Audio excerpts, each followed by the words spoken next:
Yeah, so that's something that I kind of like struggled with a bit to pull back out of my memory because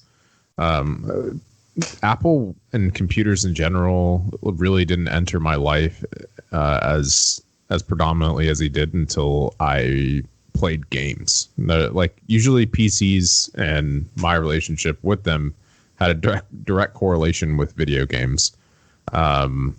And which is kind of weird because I think the Apple II was considered a pretty good gaming machine, but that's a bit before my time. So that's I think before mine too. Let's just clear that right now. Before our time.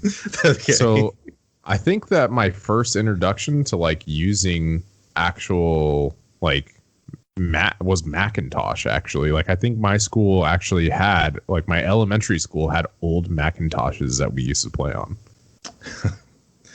Like old, we're not talking like the G3 and G4, which at my elementary school had. We're talking like about the big brick unit, like that was small CRT screen.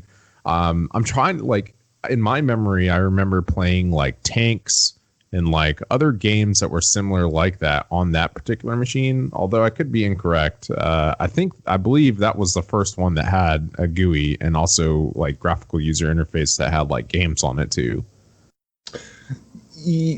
The Apple, yeah. Well, and I want to talk about too how the GUI system came into effect, their partnership with Xerox and all that, and the internal battle between the Lisa division, which was a $10,000 flop, if you will, and then Macintosh, which coupled with its 1984 Super Bowl ad, took off like a rocket, despite people thinking the otherwise. But I don't think you're far off with your childhood memory because I have a similar one. I remember going to the computer lab, and I remember we had to wait in line, and they had those little beige diskette cases, and they had like the plastic see-through panel on the top. Did you ever see anything like that? So those I definitely had in school after the fact. Yeah, we eventually in elementary school got those ones too. Yeah, so that's what I remember. I remember waiting in line and we had to pick whatever game or program. Well, actually, we had to bring a floppy disk from home because we had a typing program. And on that typing program, we had to save our progress. And it was, what was it? Lotus Typing? Does that sound familiar? I don't know. Go ahead. Oh, yeah, it does slightly sound familiar, but I was more of a Mavis Beacon.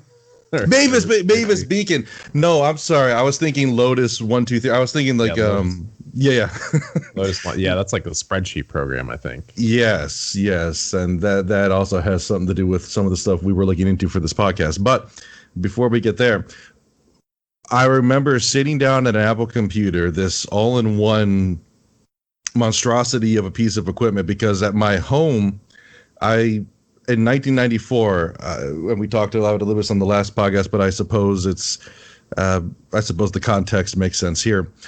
We had a DOS power computer. It ran off of a GUI system called Toybox, which I think somebody just made for us because it was from where my dad used to work, and somebody installed a bunch of stuff on it. That being said, Windows 3.1 and all that.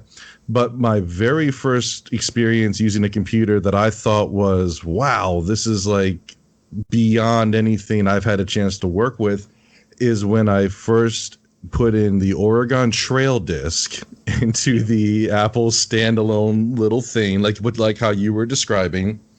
And from that point on forward, regardless of the love-hate relationship I've had with that company, and regardless of how I may feel or not feel about them now, it'd be incorrect for me to just make it sound like Apple did not play a pivotal part in my personal love and my personal enjoyment for personal computing, gaming, and really, if you think about it, Apple computers were the first computers I used to really start to master what we all need to do now. That's just simple typing.